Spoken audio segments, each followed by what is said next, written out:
Gracias, Julián. Bueno, retomamos entonces para continuar con este segundo módulo de aprendizaje. Ahora nos vamos a enfocar en la administración de la gobernanza y cumplimiento de los recursos dentro de Azure. Para la parte de gobierno de servicios y cumplimiento tenemos básicamente dos servicios.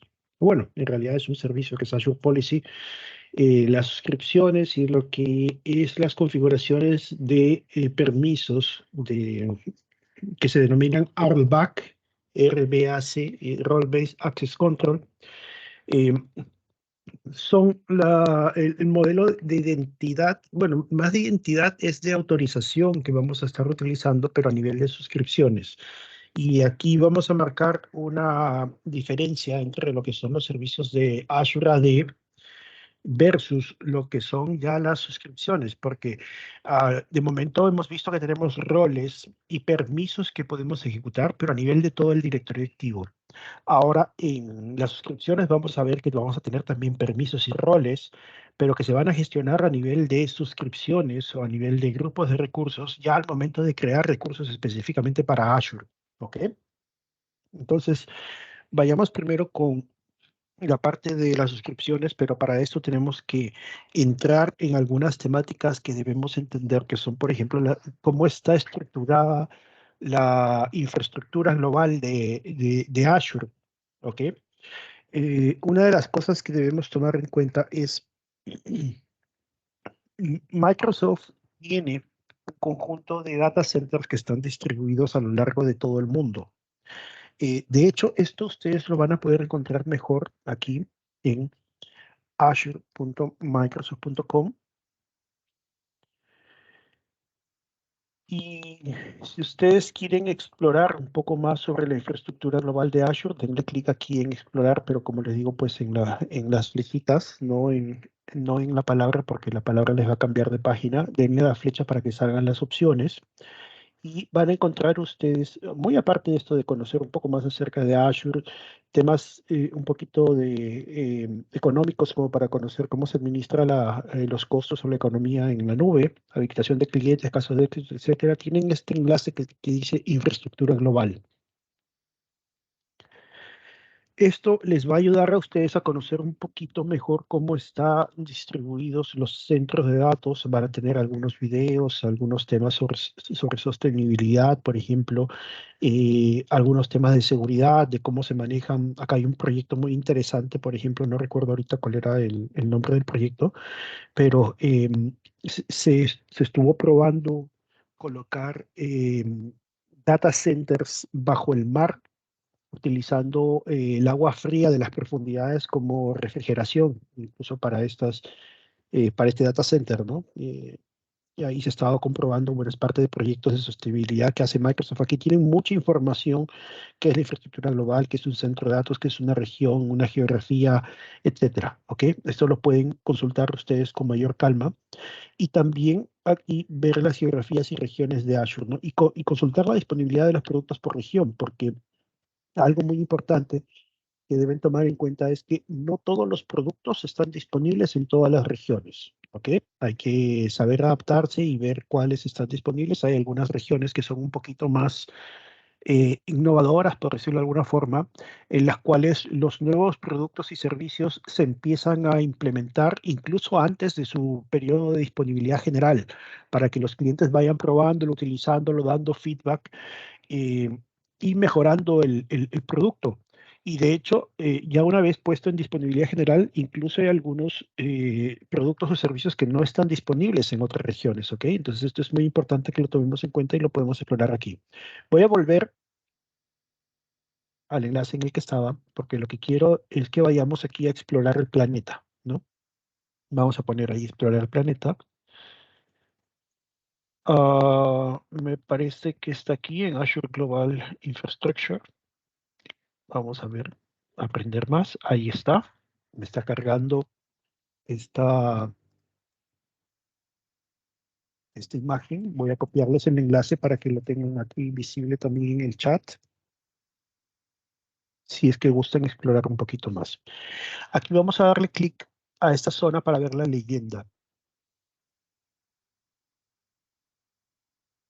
en la leyenda, nosotros vemos aquí, a lo largo del globo, mucha infraestructura, ¿de acuerdo? Voy a quitarle todo para poder verlo de mejor manera.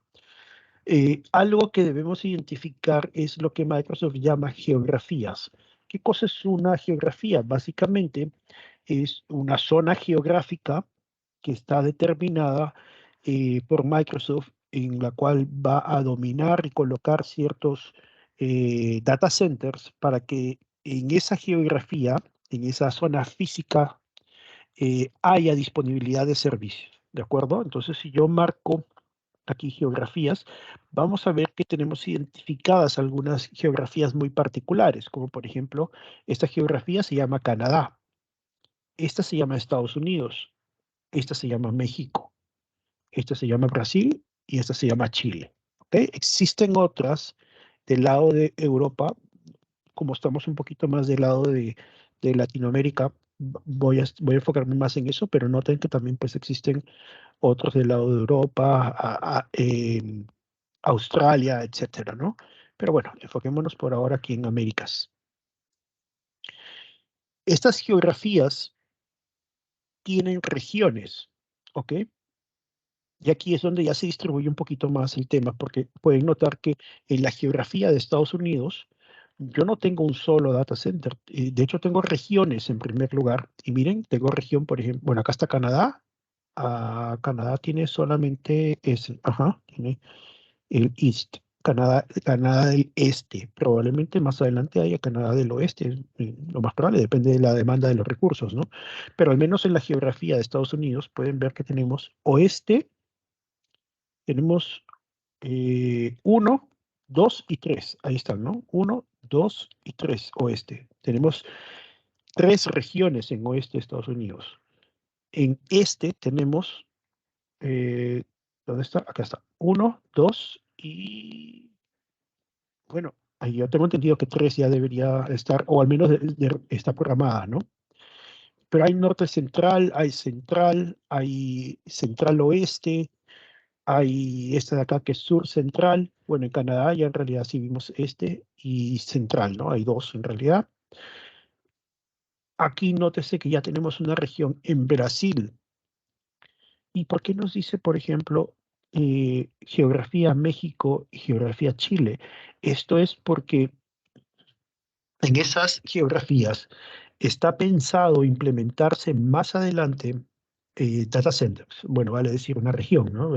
Particularmente aquí en Chile va a haber una región, en México también está programado que va a haber, actualmente no está disponible, esta de Brasil sí está disponible, ¿de acuerdo? Ya se puede emplear recursos ahí, ya se pueden crear recursos en Brasil, pero en Chile y México todavía no. Microsoft ya ha dicho que va a colocar data centers allí, pero todavía no hay.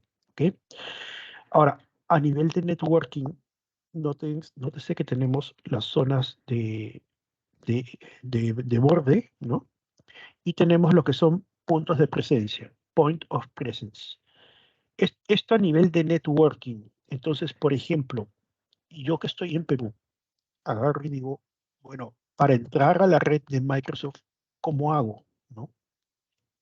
Y pues yo no tengo un data center local, no tengo una región.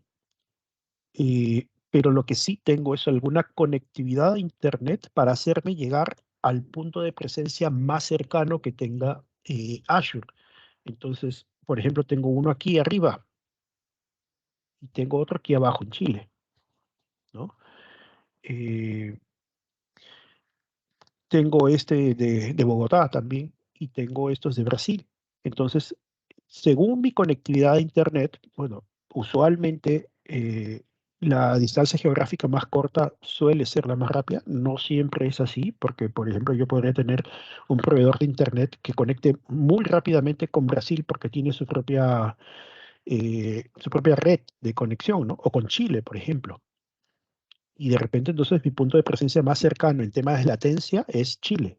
Entonces, la idea es que yo me acerco lo más cercano posible o lo más rápido posible hacia un punto de presencia.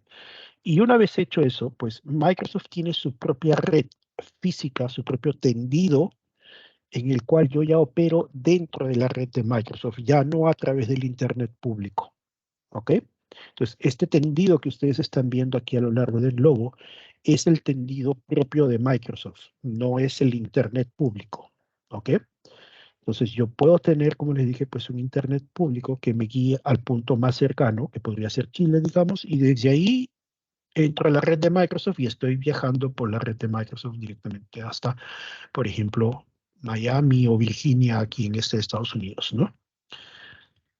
Existen también las estaciones que comunican a satélite. Aquí en Chile también hay uno, por ejemplo. Entonces, tengo varias formas de ver cuál es la mejor conectividad que yo tengo. Ahora, bueno, acá está el show coming soon. Vamos a quitarle todo. Ahí está el coming soon. En cuanto a regiones, ahí está. Bueno, ahora sí aparece. Me había olvidado marcar el show coming soon. Estos son, ¿no? México Central va a haber y Chile Central. Entonces, esos son los que vienen pronto. Ah, y aquí está. Este Estados Unidos 13, que le decía que parece que todavía está en proyecto. Ok, entonces eso un poco para determinar que Azure tiene una infraestructura global a lo largo de más de 60 regiones, representando 140 países que ya tienen colocados un data center específico, ¿de acuerdo? Eh, Solamente para tenerlo un poco claro, permítame, quiero ver si en la diapositiva vamos a hablar de esto. No está en la diapositiva, pero sí quiero que lo tengamos presente. Em, Cuando ustedes están trabajando con Microsoft, lo que ustedes van a tener en primer lugar es una región que ya lo vieron básicamente. Ahora, ¿qué es una región? Una región es un conjunto de centros de datos, no es un data center único, ¿de acuerdo?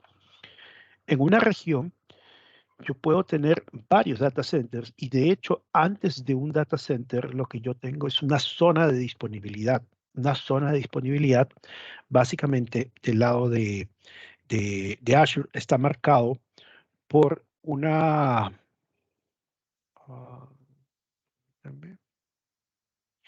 una zona de disponibilidad está marcado, digamos, por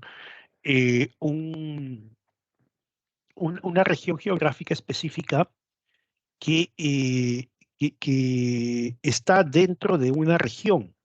¿Ok? En una región yo puedo tener varias zonas de disponibilidad. Entonces, si analizamos el globo, yo puedo tener la región este de Estados Unidos, por ejemplo, o bueno, vayamos con esta de sur de Brasil. Yo puedo tener la región de sur de Brasil, pero dentro de esta región de sur de Brasil, puedo tener, por ejemplo, tres zonas de disponibilidad. Y eso es lo que Microsoft hace, tener por lo menos tres zonas de disponibilidad en las regiones que tienen zonas de disponibilidad, ¿no?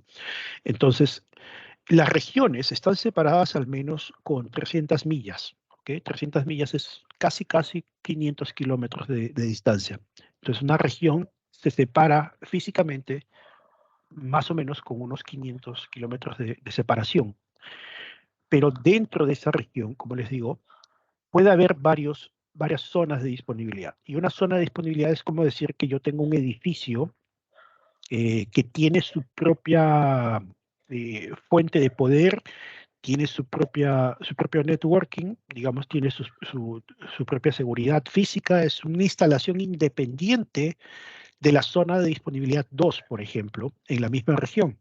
Esta puede estar en otro distrito, en otra ciudad, dentro de la misma región, sí, pero tiene una separación física y sobre todo tiene una independencia de conectividad de red, de flujo energético, de recursos en general, de tal manera que si algo afectara a una zona de disponibilidad, la otra zona de disponibilidad no se vería afectado inicialmente, digamos, ¿no?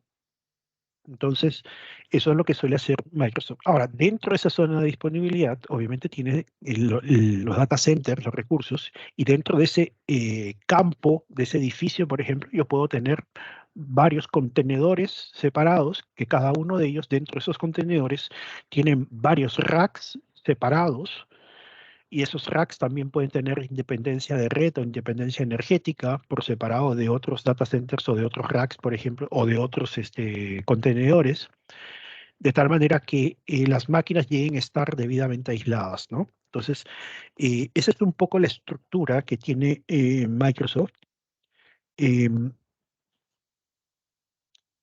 Estos data centers nos ayudan a nosotros a preservar lo que es la residencia de datos en caso de que lo necesitemos, pero si yo, por ejemplo, tengo algo mandatorio para residencia de datos en Perú, no lo podría hacer, tendría que irme a alguno de los data centers en otros lugares, ¿no?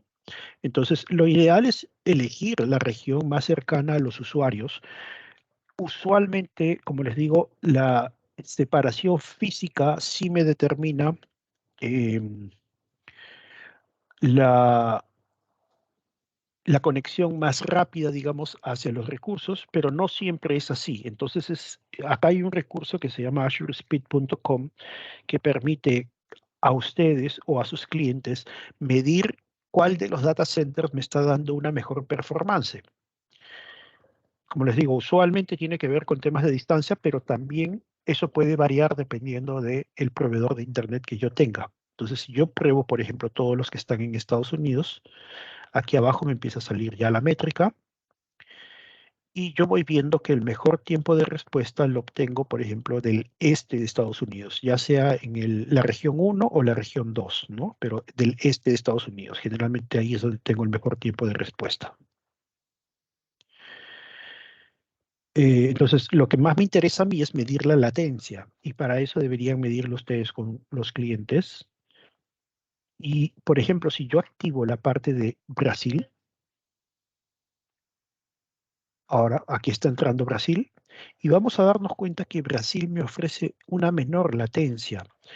En latencia, el menor tiempo es el mejor, porque básicamente la latencia te dice cuánto tiempo tarda un recurso en responderte. Entonces, si yo le digo al servidor, oye, ¿estás allí? Y el servidor me responde, sí, aquí estoy, yo prefiero que lo haga en el menor tiempo posible. Entonces, según esta gráfica, en teoría, a mí me conviene trabajar con sur de Brasil, ¿ok? Pero algo que deben tomar en cuenta, y aquí vamos a ir a otro recurso que se llama la calculadora de Azure. Ustedes busquen si quieren Azure Calculator en su navegador, o en todo caso les dejo el link también en el chat de la calculadora de precios de Azure. Ustedes lo pueden acceder a través de la página de Azure, aquí, bueno, ya les dije azure.microsoft.com, en precios, ¿ok? Ya no en productos, sino en precios. Igual, le damos a la flecha y nos van a salir varios recursos y aquí está la calculadora de precios de Azure, ¿ok? Es esto mismo que ya les compartí el enlace, pero aquí yo tenía, digamos, la carga directa. Ahora, una de las cosas que ustedes deben tomar en cuenta es, por ejemplo, si yo tengo una máquina virtual, voy a dejar la máquina virtual que por defecto me aparece allí, ¿ok? No la voy a modificar. Es una máquina, en este caso, una D2 versión 3, que tiene 2 núcleos y 8 GB de RAM, ¿ok? Este es el costo de la máquina encendida 24/7. ¿En dónde? En la región este de Estados Unidos. Algo que vamos a notar es que si yo me voy a Brasil Sur, por ejemplo, ¿dónde está? Brasil Sur, aquí está. Miren el precio, ha variado de 130 y tantos, creo que estaba. A ver, está en 183, ¿de acuerdo? Contra 137, son casi $50 de diferencia. Y eso solo en una máquina virtual. Imagínense si tuviera 5 máquinas virtuales, bases de datos, almacenamientos, etcétera. Entonces, el costo puede significar algo importante allí en comparación contra la latencia. Si yo tengo un cliente que le importa mucho el tiempo de respuesta, ok, le digo, alójalo en sur de Brasil, pero ten en cuenta que en sur de Brasil los recursos suelen costar más, ¿no? Si sacamos ahí con los $50, es casi como un 30-40% adicional y solo hablando de una máquina virtual, pero ya cuando hablamos de varios recursos, ese costo puede acumularse bastante. Entonces, ¿por qué cuestan diferente los recursos en diferentes regiones? Esto es porque tomen en cuenta que estos recursos están finalmente sobre una geografía física y hay países que tienen impuestos especiales, ¿no? Para temas de TI, el impuesto a las ventas, el costo de alquiler por metro cuadrado, ¿no? Que finalmente pues, es un costo asociado pues, a la ubicación del data center, el costo de los recursos, servicios como electricidad, agua, etcétera, impuestos locales que se tienen que pagar, varias cosas que influyen finalmente en que los costos en las diferentes regiones pueden ser diferentes, ¿de acuerdo? Entonces tomen en cuenta eso. Un mismo recurso, un mismo tipo de recurso en una región diferente puede costar más o menos. ¿Ok? Entonces es importante que determinemos bien cuál es la región en la cual vamos a alojar los recursos. ¿Ok? Hay algunos servicios que son independientes de la región. Es más, de hecho, por ahí hay algunos, van a tener algunos recursos, como por ejemplo el directorio activo, ¿no? El directorio activo es un recurso completamente global. Aquí no es un tema de si está alojado en Estados Unidos, está alojado en, en Brasil, qué latencia voy a tener, etcétera. No, es un servicio global, ¿de acuerdo? Entonces ahí sí no tenemos que preocuparnos de la región en la cual alojamos esto. Hay regiones que tienen algo que se llama pareado, ¿ok? Vamos a ver si encuentro el enlace. Eh, Vamos a buscar aquí. Azure Region Pairs. Debe ser esta. Sí, creo que es esto. Ok, esto grafica un poco lo que yo ya les estaba mostrando hace un momento, o les estaba comentando respecto a les estoy colocando el enlace en el chat por si acaso. Esto nos grafica, por ejemplo, lo que yo les decía. Tienen una región de Azure, que es esta parte azul. ¿Ok? Entonces, esta parte azul, perdónenme, voy a hacer acercamiento con esto. Ya está, para poder mostrarles mejor. Esta parte azul es una región. Para esta región en particular, Microsoft ha determinado zonas de disponibilidad. No todas las regiones tienen zonas de disponibilidad, pero aquellas que tienen zonas de disponibilidad, Microsoft tiene por lo menos 3 zonas de disponibilidad diferentes. ¿Ok?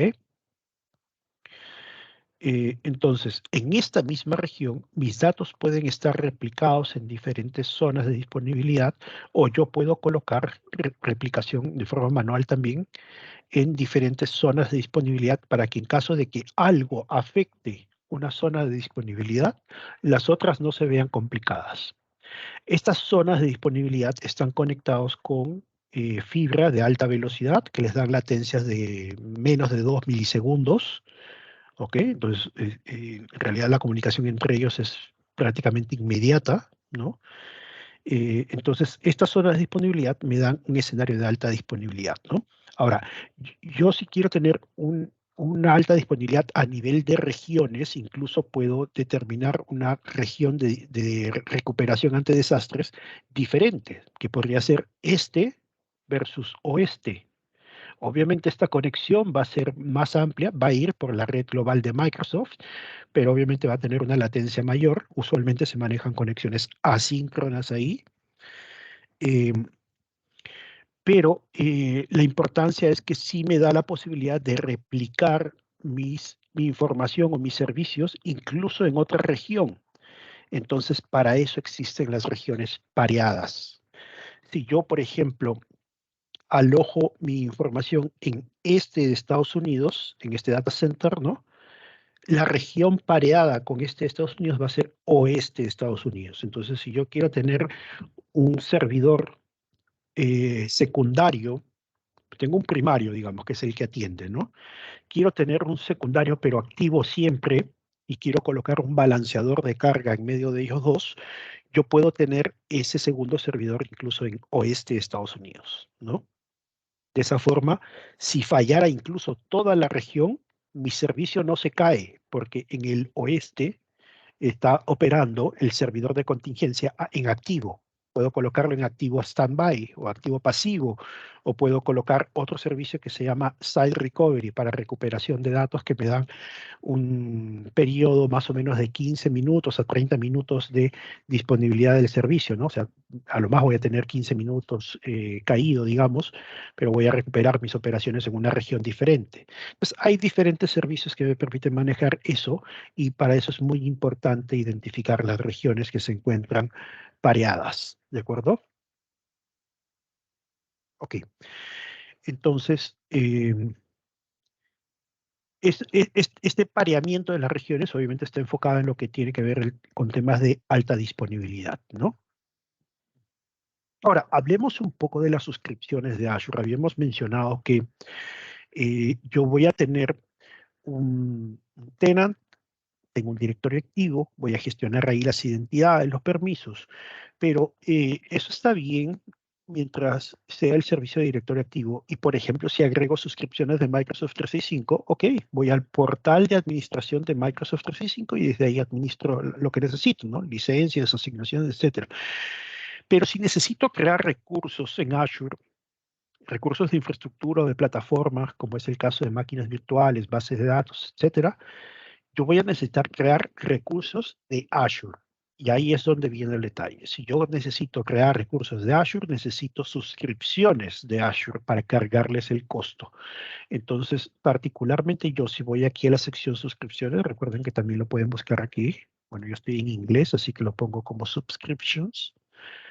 Ahí está. Yo puedo tener una o varias suscripciones de Azure, ¿ok? Y pueden ser de diversos tipos. Recuerden que yo puedo tener una suscripción que sea con tarjeta de crédito, puedo tener otra suscripción que sea bajo el modelo CSP, puedo tener otra suscripción que sea bajo el modelo de Enterprise Agreement, puedo tener una suscripción free adicional que he creado, puedo tener una suscripción de Student, etcétera, ¿ok? Entonces puedo tener varias suscripciones.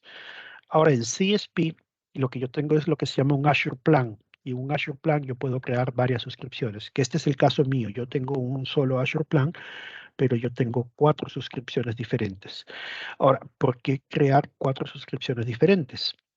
Hay diferentes aspectos en los cuales ustedes pudieran basarse para poder manejar las asignaciones de costos. Por ejemplo, ustedes pueden tener una sola cuenta de Azure, un solo tenant, digamos, y tener suscripciones por separado para desarrollo, pruebas y producción. Entonces, si ustedes quieren manejar bien los costeos, por ejemplo, de cuánto me cuesta la producción, o sea, cuánto me cuestan operar mis recursos que están en producción, le pongo una suscripción de producción por separado. Y de repente, si tengo un equipo de desarrollo que está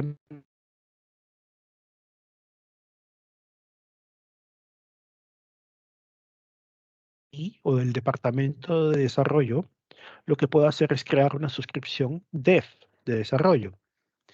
Y los recursos que ellos creen lo asignan a esta suscripción. De hecho, yo podría ni siquiera darle acceso a la suscripción de producción, que ellos solamente vean y administren la suscripción de desarrollo.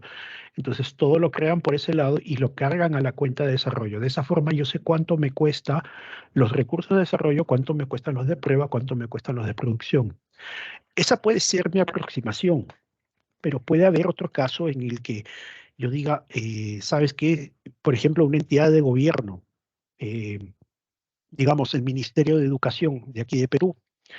Ministerio de Educación de Perú tiene oficinas descentralizadas, tiene la oficina de proyectos, tiene la oficina de gestión de entidades de enseñanza, puede tener, no sé, el programa de educación X, ¿no?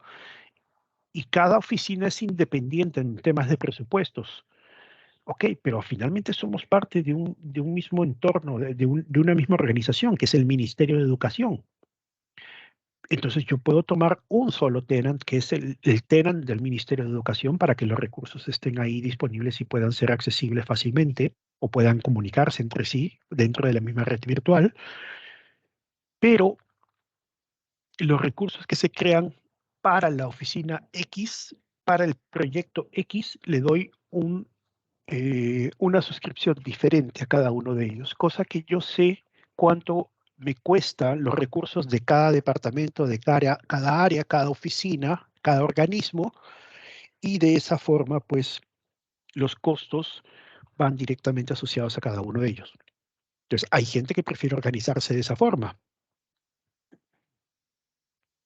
por proyectos, por áreas, etcétera. Entonces, las suscripciones ustedes las pueden crear al gusto de lo que mejor necesiten, ¿ok? Pero sí es importante entender que cada recurso que yo vaya creando dentro de mi entorno de Azure tiene que estar asociado a una suscripción, ¿ok? Ahora, hay recursos que no tienen costo. Aún así, vamos a ver que nos va a solicitar un nombre de suscripción, pero esto no va a ser por temas de cargarle el costo, sino por temas de gestión, ¿ok?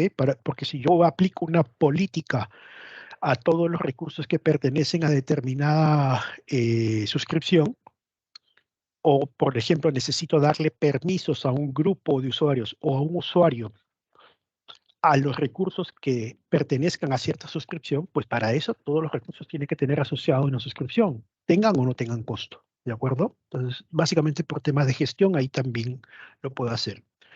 Pero la suscripción generalmente pues está pensado para manejar un tema de costos. Entonces yo le decía que ustedes tienen diferentes tipos de suscripción que van desde la free, desde la gratuita.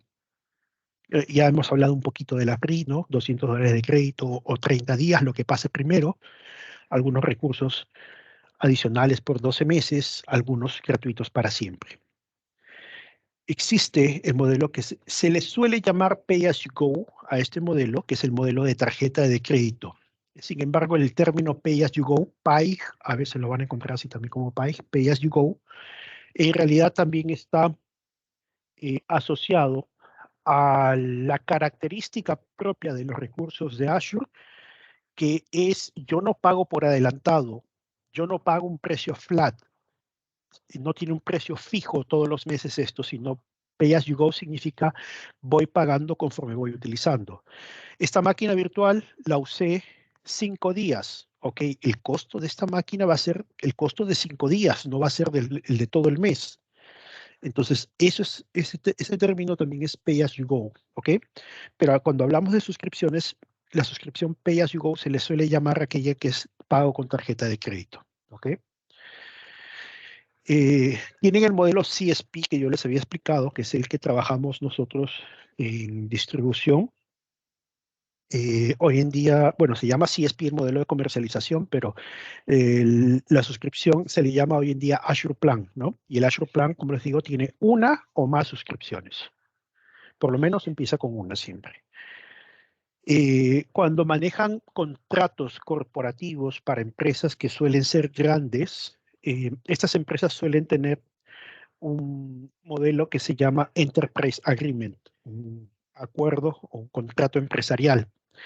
Y este Enterprise Agreement, ellos también pueden sacar una suscripción de Azure por esa vía, pero que generalmente tiene algo que se llama Monetary Commitment, ¿no? Que es un compromiso de consumo. Entonces, ese compromiso de consumo es lo mínimo que vas a consumir. Así consumas menos, vas a pagar ese mínimo.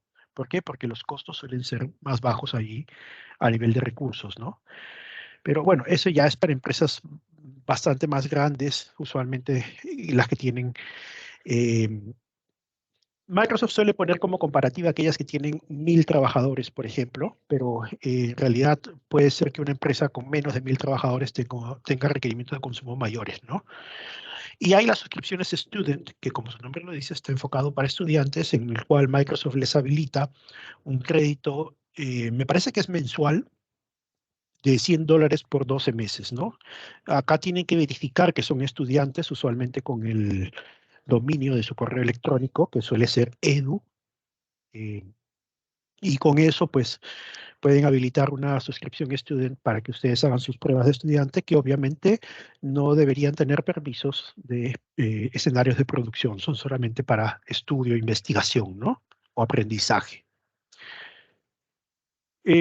¿Cómo obtienen una suscripción? Bueno, a través de un Enterprise Agreement, como ya les dije, a través de un reseller o un distribuidor, que es el modelo CSP, a través de partners o una cuenta personal gratuita. Cuando ustedes tienen estas suscripciones, ya es importante que empecemos a determinar, por ejemplo, cuáles son los ámbitos que vamos a utilizar para los recursos que vayamos a crear. Para ello existe lo que se llama los Resource Group, o RGs, a veces le decimos así, ¿no? Los Resource Group o grupos de recursos, en realidad no son más que eso, grupos de recursos.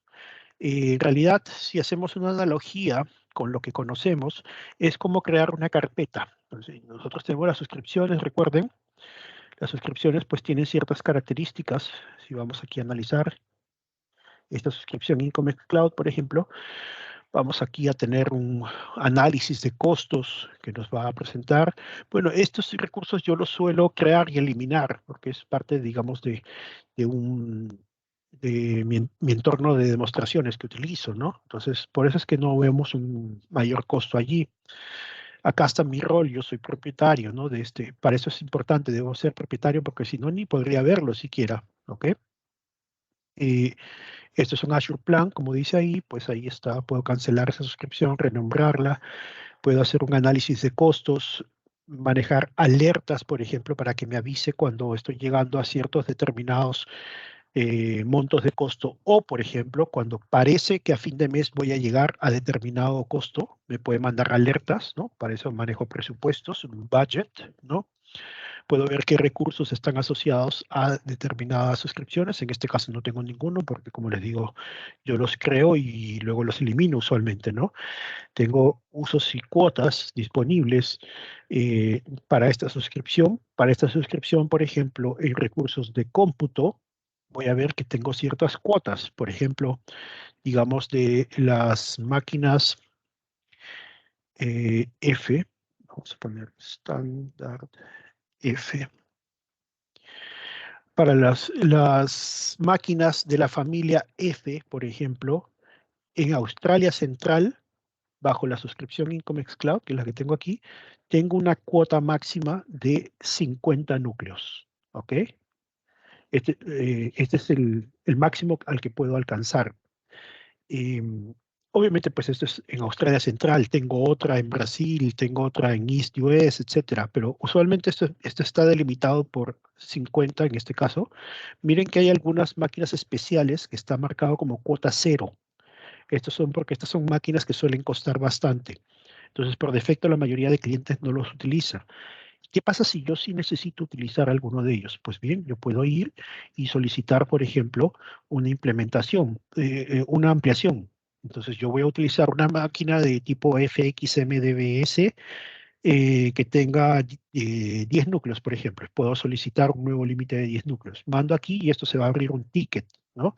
Para que Microsoft me habilite ese nuevo límite, pero lo tengo que solicitar. De igual manera, aquellos que ya tienen 50, yo puedo modificar y decir quiero 60, quiero 70 y así más adelante. Pero por defecto vienen con un tope, al menos, ¿no? Que es bastante amplio en realidad. 50 núcleos es algo bastante, y solo de esa familia, ¿no? Es algo ya bastante amplio, pero si necesito crear más máquinas, puedo solicitar una implementación en la cuota, ¿de acuerdo? Ok, entonces yo les decía que cuando yo voy a crear recursos en Azure, lo primero que yo tengo que hacer es crear un resource group, un grupo de recursos. Yo no puedo crear un recurso, por ejemplo, una máquina virtual, le voy a dar crear ahí. Yo no puedo crear una máquina virtual si antes no tengo dos cosas. Una suscripción a cual cargar el costo, acá tengo suscripciones, puedo crearlo, ¿no? Y un resource group, ¿ok? No tengo ninguno creado, pero puedo crear uno nuevo aquí. Entonces, estas dos cosas, subscription y resource group, me lo va a pedir prácticamente siempre. Vayamos, por ejemplo, a este otro tenant. Estoy cambiando el nombre de usuario a bueno, estoy ahora en vergara.cloud, que es mi dominio personal, y yo voy a ver que aquí suscripciones no tengo, ¿no? No tengo. Entonces, si me voy a crear una máquina virtual, por ejemplo, miren, no me carga el entorno de crear máquina virtual. Me dice, necesitas una suscripción. Entonces, ¿qué quieres hacer? ¿Quieres crearte una suscripción trial gratuita? ¿Quieres manejar el entorno de Active Directory? Que esto sí lo puedo hacer. O activar un beneficio student, por ejemplo, para tener una suscripción, ¿no? Pero entonces no tengo suscripción, por lo tanto no me va a permitir crear recursos en Azure. Entonces volvamos a incomex.cloud. Allí sí, como yo tengo mis suscripciones, me voy a crear máquina virtual y sí me permite el entorno de creación de máquina virtual. Pero como les digo, debería tener al menos una suscripción, si lo tengo, y debería tener un resource group, que si no lo tengo, lo puedo crear. Entonces volvamos al home y vamos a ir a resource group. ¿Ok? Recuerden que también lo pueden buscar aquí como resource group. Ahí está. Y es lo primero que yo debo crear. Entonces, ¿qué debo crear aquí? Yo puedo crear resource groups en base a cómo yo prefiero ordenar mi información. ¿Ok? Para mí puede ser muy útil crear resource groups, por ejemplo, en base a proyectos o áreas. O si atiendo a varias empresas, en base a empresa, por ejemplo. Entonces yo puedo decir, por ejemplo, la solución del ERP lo voy a poner en Resource Group ERP. ¿Y qué tiene esta solución de Resource Group? Ok, tiene dos máquinas virtuales, tiene un servidor de base de datos, tiene un storage y tiene, no sé, algunos flujos de automatización. Ok, todos esos recursos los voy a poner dentro de ese Resource Group. ¿Para qué? Para yo saber que todos los recursos asociados a mi solución de ERP están metidos en ese Resource Group. Ahora, eso puede funcionar muy bien para mí, pero para otro podría funcionarle mejor que quiere crear un Resource Group para todos los recursos que son, por ejemplo, de tipo web o base de datos. Quiere crear otro Resource Group por separado para máquinas virtuales y quiere crear otro Resource Group por separado para servicios de almacenamiento. Puede que estos componentes se comuniquen entre sí, se interaccionen estando en diferentes grupos de recursos. Sí, sí pueden hacerlo, ¿ok? No es necesario que estén dentro del mismo resource group. El tema del resource group es un ordenamiento administrativo para mí, básicamente. Porque si yo voy por este modelo, yo puedo tener políticas que afecten a todas las máquinas virtuales. ¿Y qué hago? Lo asocio al resource group de máquinas virtuales.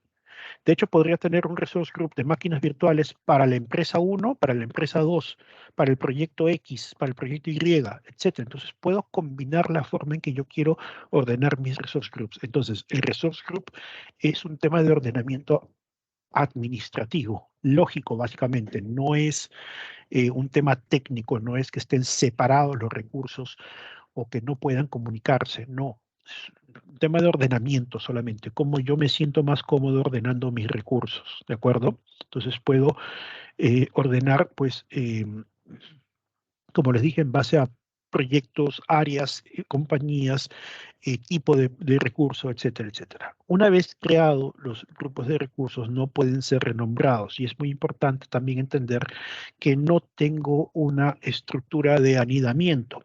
Yo no puedo crear un resource group dentro de otro resource group. Entonces es como que yo creara una carpeta de archivos, por ejemplo, en mi disco y pongo ahí archivos personales, ¿no? Así se llama la carpeta. Ahora, el detalle es que dentro de esa carpeta yo no puedo colocar una subcarpeta.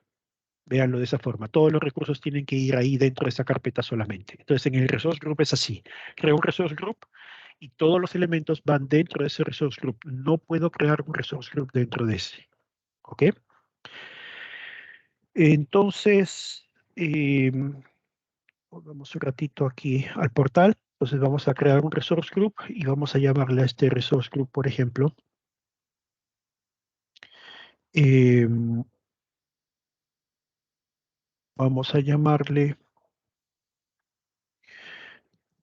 ventas RFIR, ¿ok? Es un resource group del área de ventas, por ejemplo. Aquí vamos a colocar todos los recursos del área de ventas. Yo elijo una región básicamente para que se aloje la metadata de este resource group. Ojo que crear un resource group no tiene costo. El resource group es un espacio de anidamiento lógico, nada más. No es un recurso en sí que tenga un costo de uso, ¿ok? Y yo al crear esta región, no significa que dentro yo no podría crear un recurso que esté en otra región diferente. Puedo hacerlo, ¿de acuerdo? Solamente es que la metadata de este resource group, yo estoy eligiendo alojarlo, por ejemplo, en este de Estados Unidos, pero yo podría alojar dentro una máquina virtual que esté en oeste de Estados Unidos, por ejemplo, ¿no? ¿Ok? Em, entonces, estos son requeridos, campos requeridos, como pueden ver. Voy a ponerle el siguiente, que es el tags, ¿no? La pestaña tags. Los tags lo voy a mencionar por única vez, ya no lo voy a mencionar más adelante. No es algo requerido, no es algo obligatorio, pero los tags sí ayudan muchísimo. ¿Qué cosa es un tag? Los tags son conjuntos de nombre, valor, que permiten que yo asocie datos o metadata, mejor dicho, de las características, en este caso de este resource group. Puede ser de una máquina virtual, puede ser de un storage, puede ser de varias cosas, ¿ok? Pero casi todos los elementos tienen tags. ¿Y para qué se usan los tags? Yo puedo decir, por ejemplo, una etiqueta que sea propietario y en valor le pongo Tino Vergara, por ejemplo. Puedo colocar otra región que sea, por ejemplo, escenario. Este va a ser escenario de desarrollo, ¿no? O demo, o de producción, PRD, QA, Quality Assurance, ¿no? Entonces, ustedes pueden colocar la etiqueta que gusten. Yo, por ejemplo, estoy catalogando mis recursos en base a escenario de desarrollo, pruebas, producción, etcétera. Puedo decirle, por ejemplo, aquí oficina. ¿Qué oficina va a estar a cargo de estos costos? Ventas, ¿no? Entonces, ¿y para qué creo estas etiquetas? Las creo porque más adelante, si yo necesito hacer un análisis de costo de todos los recursos que están en mi centro de datos de Azure, que, por ejemplo, le pertenezcan a Tino Vergara, puedo hacer un filtro en base a esa etiqueta, a la etiqueta propietario donde el propietario sea Tino Vergara, muéstrame todos los recursos, así sea en este resource group, en otro, sea máquina virtual, sea base de datos, lo que sea. Eh, Ahora, puedo hacer también un filtro en base a escenarios, puedo hacer un filtro en base a oficinas o filtros eh, ya compuestos, ¿no? Por varios elementos. Entonces, por eso es que me ayuda mucho la parte de etiquetado. Entonces, es muy recomendable utilizar el etiquetado. Yo no lo voy a utilizar más en adelante porque estamos en un entorno de capacitación, pero en producción yo les recomendaría que siempre los utilicen. ¿Ok? Vamos entonces a la revisión y crear el recurso. Entonces estamos creando un resource group, recuerden. ¿Ok?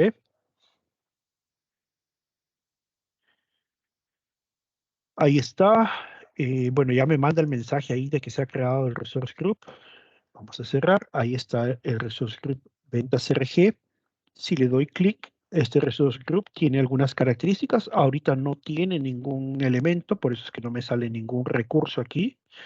Ahí ven ustedes la suscripción, es incomex.cloud. ¿Puedo mover a otra suscripción? Sí, tiene algunas complejidades que pueden tomarse en cuenta, sobre todo dependiendo del tipo de recursos que vaya creando, pero sí se puede mover a otras regiones, ¿no? A a otras suscripciones. Acá está la localización, el subscription ID, las etiquetas. Puedo seguir agregando más etiquetas si necesito. La activity log, los logs siempre recuerden, me van a ir diciendo cuáles han sido las actividades que se han realizado dentro de este resource group. En este caso todavía no he realizado ninguna. Eh, bueno, acá hay características, lo que es despliegue, seguridad, políticas, propiedades, ¿no? Acá están las propiedades básicamente como para reconocerlo. Y hay algo que se llama los logs, ¿ok? Un log es un bloqueo. Los bloqueos nos ayudan a nosotros a evitar que haya pérdidas de recursos por errores. Por ejemplo, si yo creo algún elemento aquí, vamos a crear, a ver qué puede crearse rápidamente. Eh, bueno, la máquina virtual se crea rápido. Vamos a crear rápidamente una máquina virtual solo para que les quede un poco el concepto. Ahí vamos a crear una máquina virtual. Recuerde suscripción, grupo de recursos, ya tengo uno, entonces ya puedo colocar ahí el nombre de la máquina virtual. Vamos a ponerle demo VM, en la región en la cual está. Esto, acá les voy a pedir un poquito que tengan fe en mí. No, vamos a poner todo lo que está por defecto, sencillamente. Ya en la parte misma de máquinas virtuales ya vamos a estar analizando cada uno de estos campos. Yo por ahora lo voy a pasar así rápidamente, solamente. ¿Ok? Ya está. Vamos a crear una máquina virtual. Está corriendo la validación. Siempre valida que todos los datos necesarios para crear la máquina virtual estén colocados. Y pues al final me dice que sí ha pasado la validación, por lo tanto ya puedo proceder a crearlos. Y ahí empieza con la creación. La creación de una máquina virtual es algo que no toma mucho tiempo, puede ser entre unos 3 minutos a 5 minutos a lo mucho, dependiendo del tipo de máquina virtuales o los recursos adicionales que esté creando para ella. Porque una máquina virtual está compuesta por varias cosas. Recuerden que tiene una tarjeta de red, tiene un disco duro, tiene asignaciones de lo que es em, de lo que es cantidad de núcleos, cantidad de RAM, puede tener una IP pública, y para este caso en particular también, las máquinas virtuales tienen que aterrizar sobre una red virtual. Yo no puedo tener una máquina virtual que no esté conectada a una red. Entonces, por eso en este caso en particular me va a crear la red también. ¿Ok? Pero lo ideal en un despliegue en producción sería que yo cree la red, todo el entorno de red primero, maneje las segmentaciones de red y recién ahí cree las máquinas virtuales y las coloque dentro de esa red ya existente. En este caso no lo está haciendo pues porque no lo había creado yo, por eso me está creando la VNet, como ven aquí, ¿no? La red virtual.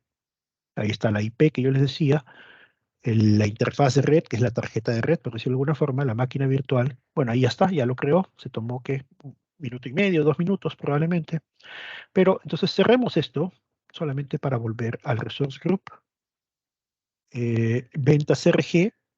Y ahora sí pueden ver que tengo algunos elementos dentro de la máquina virtual, ¿no? Tengo la máquina virtual en sí, su IP pública, algo que se llama Network Security Group, que más adelante lo vamos a ver, es como una tabla de seguridad de permisos de entrada y de salida, la red virtual, que me la ha creado, la VNet, ¿no? La tarjeta de red de esa máquina virtual, que en este caso es un elemento por separado, siempre lo va a tomar así, y el disco de sistema operativo que hemos creado para esa máquina virtual. Entonces ya se empiezan a crear elementos dentro de esta máquina virtual. ¿Qué pasa si es que yo necesito eliminar algo? Por ejemplo, necesito eliminar este NSG. Yo puedo ir al elemento NSG y sencillamente eliminarlo. ¿Ok? Eliminarlo, por ejemplo. Bueno, vamos a hacer una cosa con la IP pública. Vamos a en este caso, esta IP pública está asociada a esta máquina, ¿no? Vamos a desasociarla,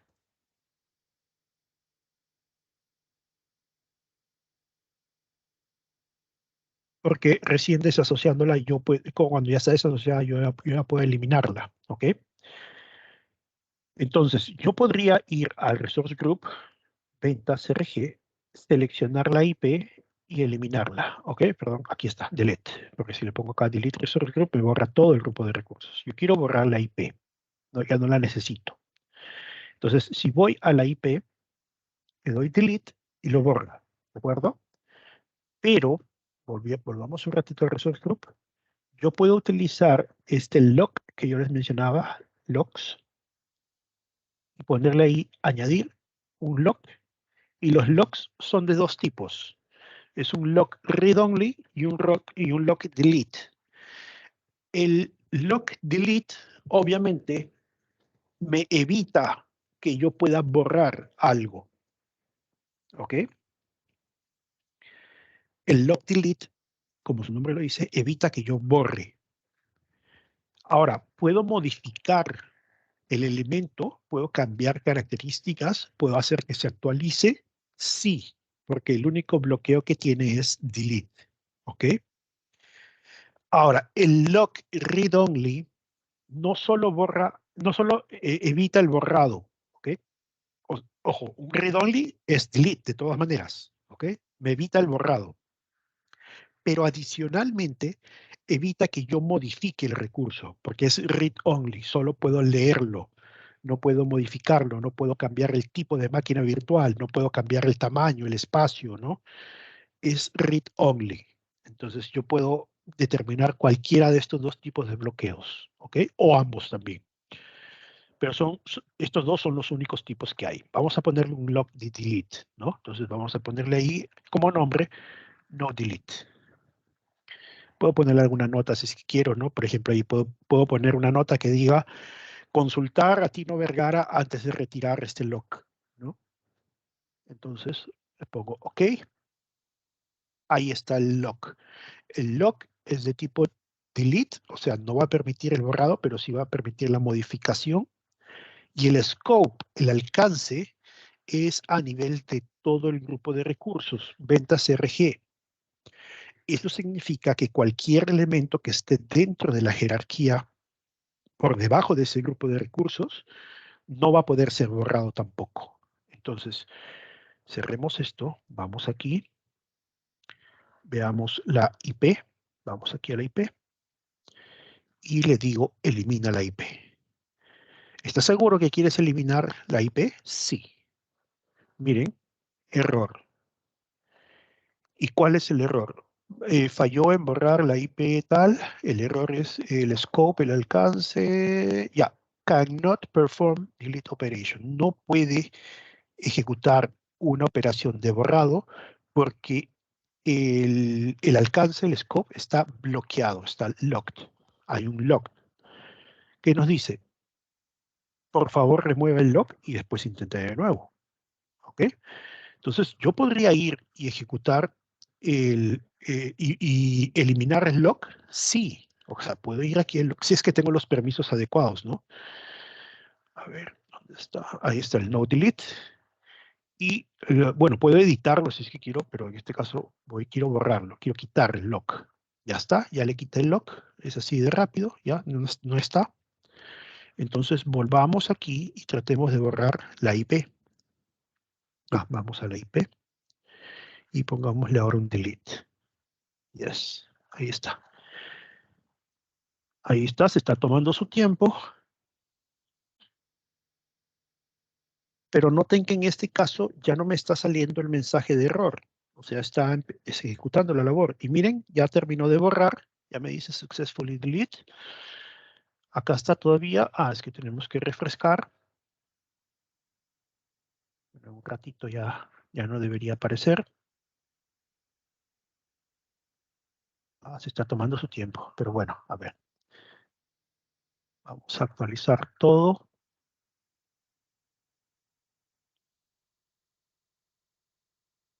Sigue ahí. Bueno, se va a tomar un tiempito ahí para que desaparezca. Recuerden que siempre el elemento se crea o se elimina y toma un tiempito para que se refresque la parte gráfica. Pero lo importante es entender ahí que el elemento ya se eliminó y sí permitió eliminarlo. Ahí está, por fin desapareció. Y sí permitió porque y le quité el lock. Entonces, el lock me permite proteger los elementos no necesariamente ante actos malintencionados, porque finalmente si hay alguien que tiene los permisos, entra, borra el lock y borra el elemento. El lock me ayuda a protegerlos contra errores, que de casualidad alguien diga, ¿y qué hace esta IP acá? ¿No? La toma y la elimina y al final eso afectó a algo que probablemente pueda estar en otro grupo de recursos, incluso la máquina virtual podría estar en otro grupo de recursos, las IPs solamente en este grupo de recursos y eliminaron algo que no debieron eliminar. ¿Ok? Entonces, para eso me ayudan los logs. Es importante entender también que los logs se pueden gestionar dependiendo del ámbito. Lo vimos a nivel de Resource Group, aquí están los logs, pero si yo voy, por ejemplo, a una máquina virtual, yo puedo aplicarle el log específicamente a la máquina virtual. El resto de elementos sí se pueden borrar, pero la máquina virtual no. ¿Ok? O, por ejemplo, yo puedo aplicarlo pues a nivel de grupos de recursos. Bueno, depende, como les digo, del ámbito que yo utilice, pero siempre va a ir hacia abajo en la jerarquía de todo lo que está contenido dentro de donde yo haya realizado el lock. Si el lock lo hago a nivel del grupo de recursos, todos los recursos que están dentro no van a poder ser eliminados. Ok. Em, bueno, esto de los límites ya lo habíamos visto, ¿no? Puedo solicitar una ampliación de cuota. em, Pueden abrir tickets de soporte para incrementar los límites. Em, a nivel de jerarquías, eh, los grupos de recursos de las suscripciones eh, tienen un ámbito adicional de jerarquía que va por encima de ellos. Este ámbito se llama el Management Group, ¿ok? Entonces, si ustedes van, por ejemplo, aquí y buscan Management Group, ahí están los Management Groups, por defecto, en la jerarquía, ustedes van a tener un Management Group, ¿ok? Pero ustedes pueden empezar a crear más Management Groups. O sea, todas las suscripciones siempre van a estar por debajo de un Management Group, ¿ok? Por defecto hay un Management Group creado y las suscripciones se crean bajo ese Management Group. ¿Para qué me sirve esto? Porque si yo a este Management Group quiero aplicarle una política específica, algunas características, algunos mecanismos de seguridad, hacer análisis de costos, presupuestos, o hacer revisión de los logs, o determinar qué recursos están dentro de este Management Group, lo hago a nivel de Management Group. ¿Y qué pasa si yo necesito varios Management Groups? Yo puedo crear, por ejemplo, a partir de este root, siempre tiene que haber uno solo arriba. Debajo de él yo puedo crear suscripciones directas o también puedo crear nuevos Management Groups. Cosa que yo pongo, por ejemplo, el Management Group de recursos humanos, el de TI y el de marketing. Es más, debajo del DTI pongo uno de producción, debajo de producción pongo región 1, región 2, y ahí recién empiezo a colocar suscripciones. Entonces, por ejemplo, esta suscripción, EA Subscription, esta suscripción en particular, está supeditada a las configuraciones del Management Group Geo Región 2, que a la vez está supeditado a las de producción, que a la vez está supeditado a la de TI y que a la vez está supeditado al de raíz. ¿Ok? Entonces, si yo configuro algo, por ejemplo, en producción, un límite, por ejemplo, o una política, esa política va a afectar a producción, a GeoRegión 2 y a las suscripciones que estén ahí abajo. No va a afectar a ATI ni al root.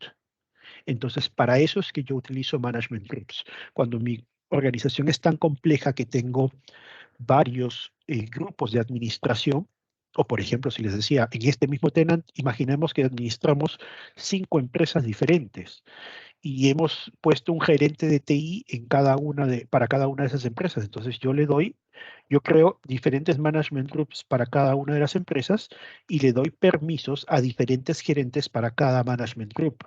Entonces, si por ejemplo habíamos visto ahí un usuario que era Marlon, ¿no? A Marlon yo le doy permisos como administrador global en recursos humanos, él va a poder administrar esta suscripción, el Management Group Apps y el de recursos humanos. El resto no. Hasta puede que ni siquiera tenga visibilidad de eso. ¿De acuerdo? Entonces, para eso es que uso esa jerarquización. Management Groups, debajo suscripciones. Siguiendo con eso, recuerden que debajo de las suscripciones yo coloco grupos de recursos y en los grupos de recursos coloco recursos. Entonces, esa es la jerarquía que yo tengo. ¿De acuerdo? Bueno, el etiquetado, yo ya les había comentado un poco de esto. Son nombre-valor, son pares nombre-valor, ¿no? Y que utilizan, digamos, para poder hacer un filtrado, segmentación de los recursos. Acá están los centros de costos cuando nosotros manejamos una cuenta de facturación. Podemos también determinar ciertas jerarquías a nivel de departamentos, a nivel de actividades que se realicen, a nivel de suscripciones, a nivel de grupos de recursos. Entonces, al gestionar los costos, sobre todo si trabajamos con estos etiquetados, va a ser mucho más fácil poder filtrar los recursos que pertenecen a la suscripción tal o que están en el grupo de recursos tal o que son de tal tipo o que tienen este campo de manera específica. ¿Ok? Entonces, esto en tema de suscripción, analicemos un poquito un elemento que se llama Azure Policy. Azure Policy permite que yo pueda tener políticas que voy a aplicar a nivel de toda la organización. Yo puedo implementar estas políticas o puedo crear nuevas políticas también. Entonces, esto me va a permitir a mí poder manejar, por ejemplo, algunos casos típicos. Por ejemplo, qué tipo de recursos son permitidos de poder ser creados. Entonces, en este caso, pues, puedo especificar recursos de tipo base de datos, recursos de tipo máquinas virtuales, esos pueden ser creados. Otro tipo de recursos, como por ejemplo un análisis services, un sign-ups, un Sentinel no puede ser creado. Ok, por política lo puedo delimitar, ¿no? Y obviamente basado en la jerarquía que ya hemos dicho, management group, suscripción, grupo de recursos, etcétera. Entonces yo puedo determinar la jerarquía que va a afectar a todo lo que esté debajo de esa jerarquía y qué política se va a aplicar. Entonces yo puedo decir, estos tipos de recursos no se puede permitir crear. Luego de ello, también otro caso puede ser tipos de máquinas virtuales. Más adelante, en la lección 8, que bueno, nos viene mañana, yo puedo, y recuerde que tenemos varios tipos de familia. Yo les mencioné la F, pero hay familia A, B, hay familia L, M, D, E. Cada familia tiene diferentes características, diferentes tipos. Pero si yo soy una organización muy básica que apenas estoy utilizando las familias simples que son A, B, D, E, F, y no quiero que me vayan a crear pues máquinas de tipo L o máquinas de tipo M que tienen tarjetas o de N que tienen tarjetas de red, tarjetas de gráficas que son muy costosas también dependiendo del tamaño, o máquinas pues que tengan, no sé, eh, 100 o 200 núcleos. No necesito ese tipo de máquina. Por política lo puedo bloquear. Entonces puedo bloquear familias, por ejemplo, o SKUs específicos de máquinas. O, por ejemplo, por política hemos determinado que vamos a utilizar todos nuestros recursos creados únicamente en la región este de Estados Unidos. Entonces puedo colocar una política que evite que se creen recursos en otros lados. Otra política que requiera el uso de etiquetas, ¿no? Y obviamente los valores de las etiquetas. De esa forma, fuerzo a que cada vez que crean un recurso le tengan que ponerle etiqueta. Si no le ponen etiqueta, no se puede crear el recurso. Otra política, por ejemplo, en la cual yo determine que cada vez que cree una máquina virtual, esa máquina virtual tiene que tener configuración de backup.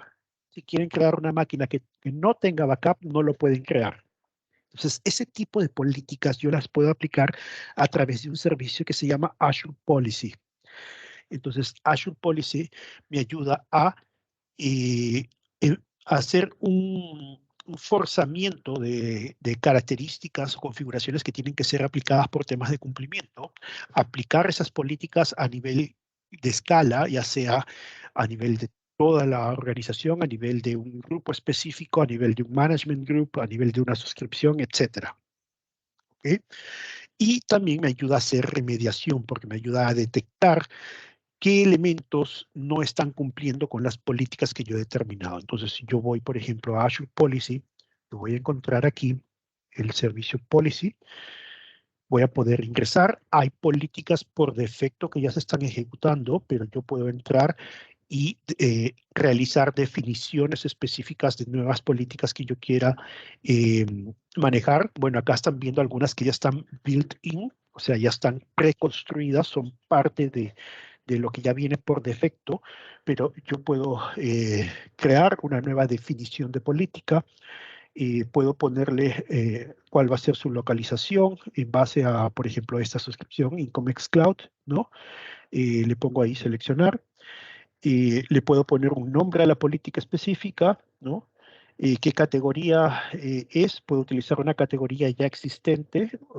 Si tuviera alguna de ellas, ¿no? Puedo catalogarla ahí en base a todos estos tipos de servicios, por ejemplo, o puedo crear una nueva categoría. Y la definición de la política la voy a ejecutar aquí dentro, ¿no? ¿Qué es lo que va a hacer? ¿Qué es lo que va a permitir? Y esto bajo un formato, bajo un esquema de JSON que está definido, digamos, tengo que conocer un poquito más sobre las definiciones para poder crear una nueva política, ¿ok? Una vez creada la política, yo creo una iniciativa. Esa iniciativa puede tener varias políticas, varias definiciones, mejor dicho, que yo ya he creado. Y básicamente esta iniciativa es como decir un conjunto de políticas. Entonces yo puedo tomar varias de estas varias de estas iniciativas que ya he tomado, perdón, varias de estas definiciones, las coloco como parte de esta iniciativa y esa iniciativa recién activarla. Entonces, es básicamente, como les digo, es como agrupar un conjunto de políticas.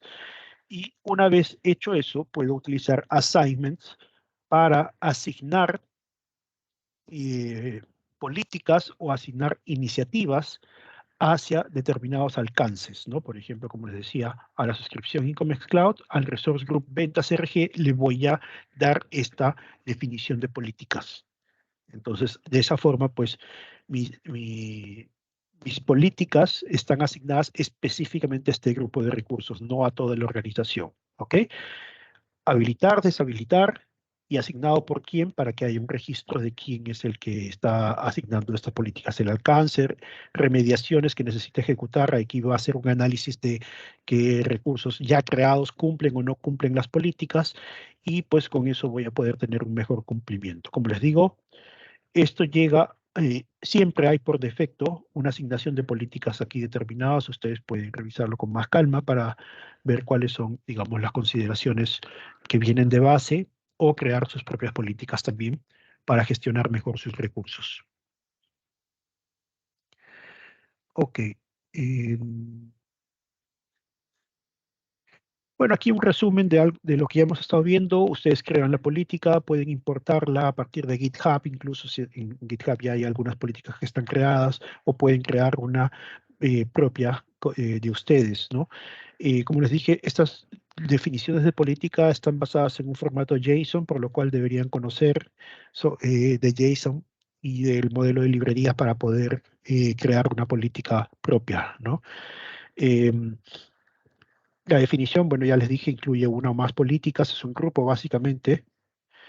Em, Definen el alcance, seleccionan qué suscripción o grupo de recursos va a estar aplicado. Esto con el tiempo, al ver, digamos, el cumplimiento, les va a dar un porcentaje para que ustedes sepan qué tan bien están en temas de cumplimiento de las políticas que han decidido implementar. Entonces, lo ideal, en este caso, si ustedes definen un grupo de políticas específicos, es llegar al 100% para ver que todos los recursos estén cumpliendo, ¿de acuerdo?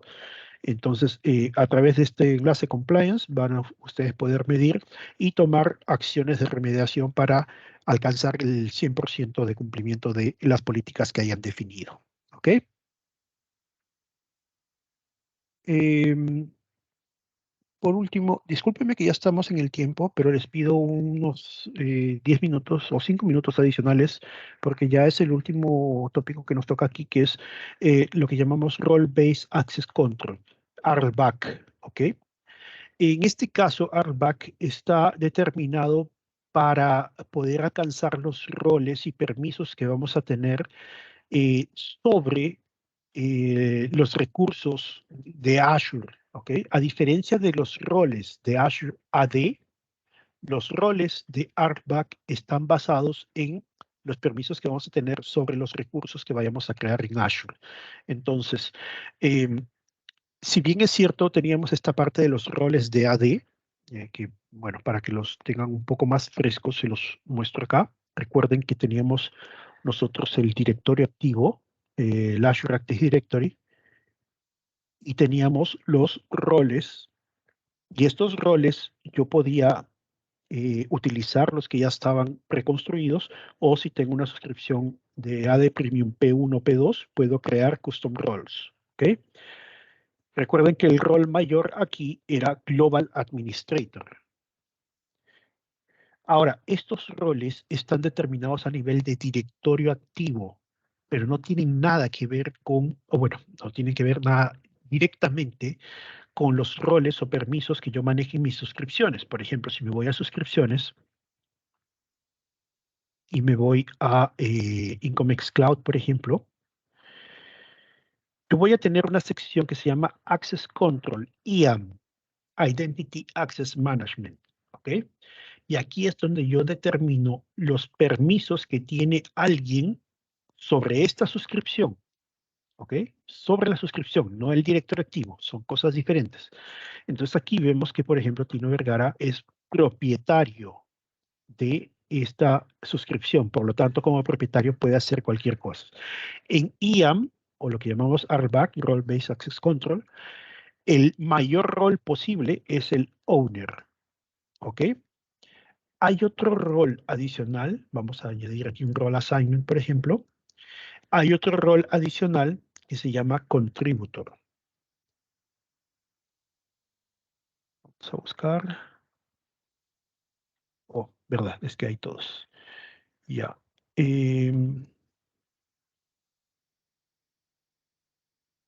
Algo que ustedes van a ver siempre aquí, vamos a volver aquí en los role assignments, ya para que muestre todos. Algo que ustedes van a ver es que acá sí hay roles como reader, writer, hay un admin, hay un contributor, hay un reader, hay un, veamos qué más hay por acá, hay un operator. Entonces, aquí sí tengo roles diversos y que miren, tengo páginas de páginas, o sea, son 425 posibles roles, muchos de ellos asociados, por ejemplo, con servicios específicos, por ejemplo, para lo que es Kubernetes, ¿no? Para Kubernetes tengo estos roles, algunos writers, algunos readers, otros admin completos, otros admin de clústeres nomás, por ejemplo, otros contribuidores únicamente, otros users únicamente, otros de monitoreo. Entonces, tengo roles muy específicos para servicios específicos para determinar qué pueden hacer dentro de esta suscripción, ¿ok?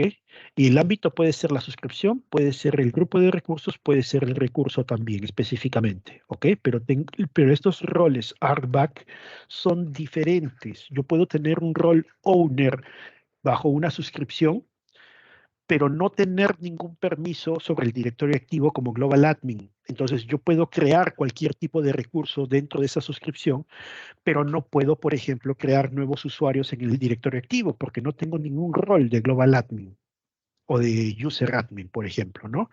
Entonces, los roles de Azure AD están enfocados en gestionar objetos de Azure AD, los de RBAC, recursos de Azure.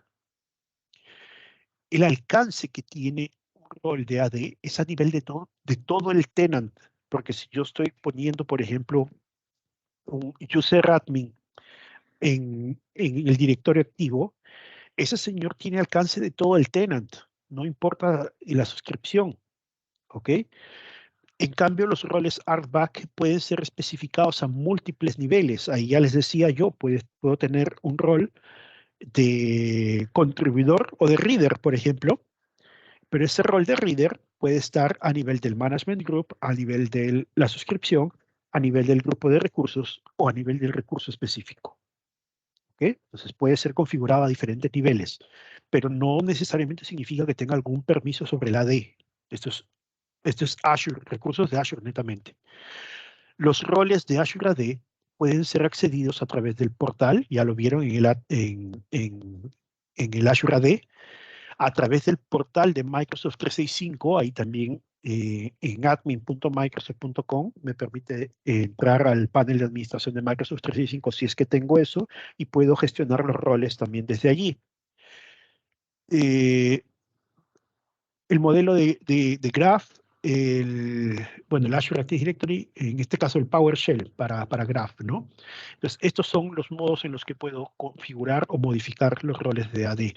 Los RBAC pueden ser modificados también desde el portal y en este caso hay diversos modos como el CLI, el PowerShell, las plantillas de ARM, de Azure Resource Manager, y las APIs REST. ¿Ok? Esto lo vamos a ver ya en la siguiente sesión, pero aquí tomen en cuenta que hay otras formas de poder gestionar los roles RBAC. Hay muchos roles ya construidos y otros que se pueden construir y personalizar. Por ejemplo, un rol, crear una definición de rol en RBAC también requiere pues conocimientos de la parte que yo les mencionaba de JSON. Aquí yo puedo determinar los diversos roles, qué tipo de permisos van a tener, ¿no? Entonces, eh, si por ejemplo, vamos a analizar alguno de estos. Por ejemplo, acá me dice vamos a ver un owner. Owner.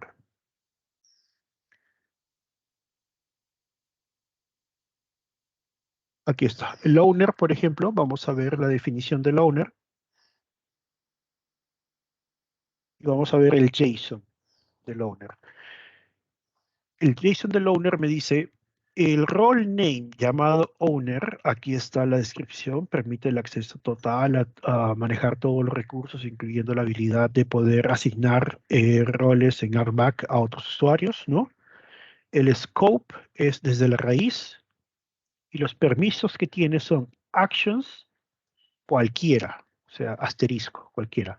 Not actions, o sea, acciones que se le niegan, ninguna. Data actions, ninguna. Not data actions, ninguna. O sea, puede hacer todo el owner, ¿ok? Busquemos, por ejemplo, al señor llamado contributor. Aquí está el contributor. Veamos qué dice el contributor en JSON. En el JSON, el contributor es muy similar al owner. Miren, porque en actions tiene todo, pero tiene un conjunto de not actions. O sea, este not actions prevalece por encima del actions. Es decir, puede hacer todo excepto lo que se niegue acá. ¿Y qué no puede hacer? A nivel de autorizaciones, no puede quitar la autorización a alguien ni escribir nuevas autorizaciones. Y tampoco puede elevar permisos de autorización. A nivel de blueprints, no puede escribir ni borrar. A nivel de galerías, bueno, compartir, perdón. A nivel de purview, que es protección de data, no puede escribir ni borrar. Entonces, aquí es muy similar, solamente que ya se le dan algunas acciones que no puede hacer. ¿Ok? El user administrator, ¿qué puede hacer? Por ejemplo, vamos al JSON con el user administrator. ¿Y qué puede hacer? Acciones, todas, pero solo leer. ¿Ok? Solo puede leer en todas. Ahora, ¿dónde sí puede leer y hacer otras cosas? En Authorization y en Support. Y el resto, nada, ¿no? O sea, es muy parecido también al Owner y al Contributor, pero aquí particularmente es solo lectura y aquí sí tiene permisos de lectura, escritura, modificación, etcétera, creación, pero solamente en las librerías de autorización y de soporte. ¿Ok? Entonces, así es que nosotros trabajamos con los roles aquí y en IAM lo que hacemos es básicamente determinar un rol assignment y en un rol assignment lo que hacemos es seleccionar un rol de reader, por ejemplo, y asignárselo a un grupo o persona específica. Por ejemplo, el admin 1. Ahora sí, el admin 1 tenía permisos sobre el directorio activo, pero no tenía ningún privilegio sobre sobre la suscripción. Ahora sí, poniéndole aquí, va a tener privilegios, pero privilegios únicamente de lectura. ¿Ok? Entonces vamos bueno, una vez que termine, vamos al role assignment y ahí está. Ahora sí tenemos al admin 1 como reader, como lector. Ahora sí va a poder leer los recursos. Antes de eso no podía ni siquiera verlos, ni saber que existen esos recursos. Entonces, las definiciones se crean así en base a actions, not actions, data actions y not data actions. ¿Ok? Entonces, podemos tener roles de owner, contributor, reader, backup operator, etcétera. Son roles ya preconstruidos.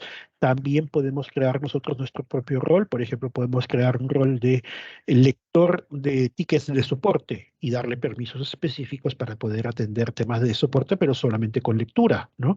Podemos crear un rol que sea helpdesk y ese señor helpdesk sí puede, aparte de leer, puede de repente modificar algunas cosas, como por ejemplo resetear contraseñas, cambiar licencias, etcétera, ¿no?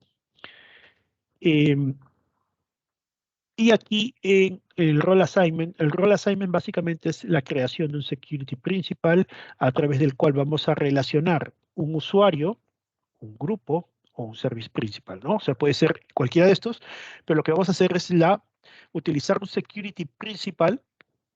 Ya dijimos que esto es una identidad básicamente, ¿no? Que puede ser un usuario, un grupo, un servicio, y lo vamos a relacionar con qué, con una definición de rol, que puede ser un rol ya existente o un rol que creamos. Y aparte de eso, eso tiene que tener un ámbito, un alcance.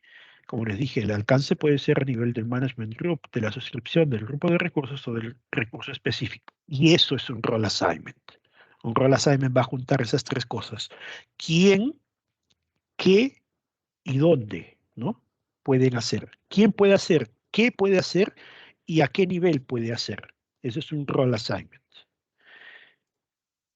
Entonces, en lo que es RBAC, recuerden que ustedes tienen los roles de AD, esto van de raíz, afectan todo el tenant, pero en lo que son los roles RBAC van a nivel de management groups por lo menos, o suscripciones, y estos están asociados a recursos de Azure específicamente, ¿ok? Bueno, esto ya lo hemos visto, entonces solo para terminar, recordarles que tienen los laboratorios 2A, 2B, 3A, los cuales pueden ustedes jugar un poquito con este tema de los roles y de la gobernanza. Va a darles un laboratorio en el cual van a poder crear, digamos, permisos específicos y trabajar con esta definición de rol en JSON para asignarle un custom role a determinado usuario. Esto es lo que van a tener en el laboratorio. En el 2B van a tener, esto, bueno, el 2B. Ok, son el tema de políticas y los logs que ya lo hemos visto también. Entonces tienen esos laboratorios. Y bien, con eso entonces acabamos las dos sesiones del día de hoy. Discúlpenme que sí me pasé como casi 15 minutos, pero quería terminar esto para poder tener a mano el orden del día, que es básicamente haber revisado los puntos, las lecciones 1 y 2.